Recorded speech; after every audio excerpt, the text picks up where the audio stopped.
नमस्कार दोस्तों, आप सभी का फिर से एक बार बहुत बहुत स्वागत है मेरे चैनल मिथिका में, जहां मैं आप लोगों को ऐसी नई नई कहानियां सुनाती हूं जो आपने पहले कभी नहीं सुनी होगी। तो चलिए आज की कहानी शुरू करते हैं। और आज मैं आप लोगों को सुनाने जा रही हूँ कहानी द टावर ऑफ बैबल की। पूरी दुनिया को पानी में डुबा देने वाला उस भीषण बाढ़ के बाद नोआ के वंशजों ने धरती को फिर से आबाद करने का तय किया। ये सब मिलकर शिनार के क्षेत्र में रहने लगे और वहाँ सबने मिलकर एक शहर की स्थापना की। वहाँ रहने वाले सब लोग एक ही भाषा बोलते थे, इसीलिए वो सब एक दूसरे को अच्छे से समझ और समझा पाते थे और रोज़मर्रा की ज़िंदगी के हर छोटी बड़ी कामों में एक दूसरे की मदद करते थे।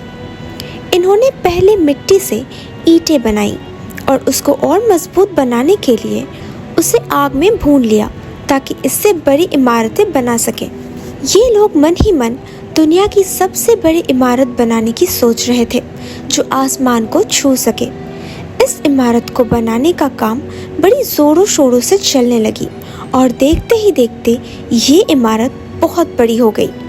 आसमान से जब ईश्वर ने ये इमारत देखा तो उन्होंने धरती पे आकर इंसान क्या कर रहे हैं ये देखने का सोचा, और जब वो धरती पर आए तो उन्हें ये विशाल इमारत दिखी। उन्होंने ये भी देखा कि वहाँ सारे इंसान एक ही भाषा में बात कर रहे थे, जिस वजह से किसी में कोई भेदभाव नहीं था और सारे एक दूसरे को समझ और समझा पा रहे थे। एक भाषा से जुड़े रहने के कारण कोई भी काम में कोई रुकावट नहीं आ रही थी और जो भी चीज़ वो करने का ठान रहे थे वो कर पा रहे थे।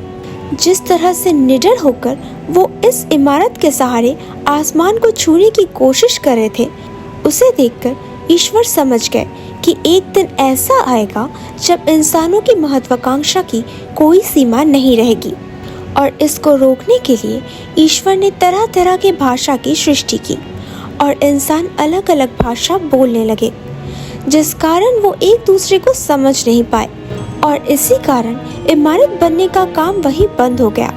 और कुछ दिनों बाद सब वो शहर छोड़कर अलग अलग जगहों में जाकर बस गए। तो दोस्तों, कैसी लगी आप लोगों को आज की कहानी? अगर अच्छी लगी हो तो प्लीज इसे लाइक कर दीजिए। नीचे कमेंट सेक्शन में लिखकर जरूर बताइएगा कि आप लोगों को कैसा लगा। और प्लीज प्लीज प्लीज मेरे चैनल को सब्सक्राइब कर दीजिए और हाँ, अपने दोस्तों के साथ शेयर करना बिल्कुल मत भूलना।